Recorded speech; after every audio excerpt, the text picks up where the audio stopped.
10वीचा निकाल जाहीर झाल्यानंतर आता 11वीच्या प्रवेशासाठी पालक आणि विद्यार्थ्यांची धावपळ सुरू झालेली आहे। शहरी भागातील इंटरनेटची सेवा सुविधा सुरळीत सुरू आहे, मात्र पालघरमधील आदिवासी पाड्यातील विद्यार्थ्यांचे हाल होत आहेत। नेटवर्क अभावी ऑनलाईन प्रवेश प्रक्रियेत अनेक अडथळे येत आहेत, त्यामुळे विद्यार्थ्यांना मनस्ताप होतोय। या संदर्भात भाजपचे खासदार हेमंत सावरा यांनी मुख्यमंत्री फडणवीसांना एक मेल देखील केला आहे।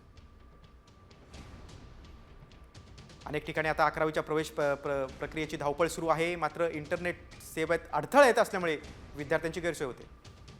10वीचा निकाल जाहीर झाल्यानंतर आता 11वीच्या प्रवेशासाठी पालक आणि विद्यार्थ्यांची धावपळ सुरू झालेली आहे। शहरी भागातील इंटरनेटची सेवा सुविधा सुरळीत सुरू आहे, मात्र पालघरमधील आदिवासी पाड्यातील विद्यार्थ्यांचे हाल होत आहेत। नेटवर्क अभावी ऑनलाईन प्रवेश प्रक्रियेत अनेक अडथळे येत आहेत, त्यामुळे विद्यार्थ्यांना मनस्ताप होतोय।